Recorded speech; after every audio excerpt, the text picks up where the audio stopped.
Thank you so much, Aldrin Sampia. As you can see, it's busy over here. Leaders greeting each other. Mmusi Maimane, Build One South Africa leader. It's an important moment that we're seeing here today, albeit there's still a bit of angst, I would say, around whether or not the coalition will hold, but perhaps maybe not the moment. Your reflections as the political tectonic plates have shifted. Yeah, absolutely. South Africa is having a new experience. This is a first for all of us. The things I'm celebrating today is that we've moved from liberation politics. That's an important step. The next thing that we've got to do now is go into governing politics. How do we ensure that we deliver? South Africa is still facing some great difficulties. Unemployment is high, our kids are not educated, and ultimately our citizens are not safe. So the job we've got to do now is build a governing coalition going forward. The third thing is, I think we need to build a capable government. And what this moment is an opportunity for is to be able to free up the state to do its job, so that whatever the political ramifications are, coalitions are normal all over the world.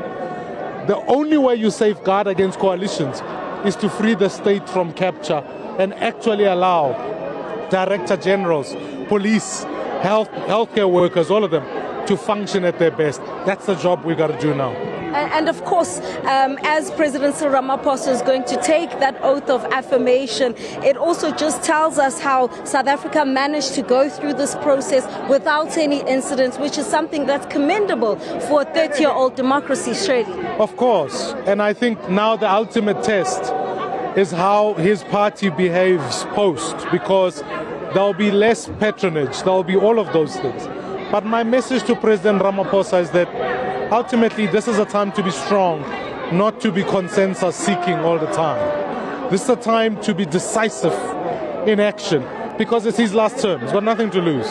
So as he takes his oath, I pray that he has the decision-making capability, the resolute vision, and the execution to go with it.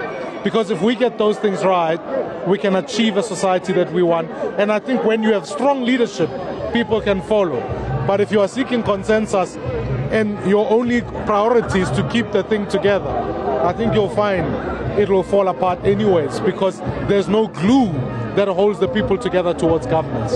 All right, that's Mmusi Maimane praying for President Cyril Ramaphosa. I just want to show you what's taking place on my right. Aldrin, there's the ANC, they're singing Joyful, they're singing Yini Socialism, and of course they're now being drowned out by the music, but it's just to show you the energy in the space here at the Nelson Mandela Amphitheatre at the Union Buildings. It's also reflective of the moments that we find ourselves in. Perhaps the ANC no longer having the political hegemony in our political landscape, but still an important moment. The shift that has taken place has seen that government of national unity being put together, and let's see how long it lasts. There's Pemi Majotina, the former ANC chief whip, leading the song, and of course just a moment of reflection perhaps for the liberation movement, the oldest liberation movement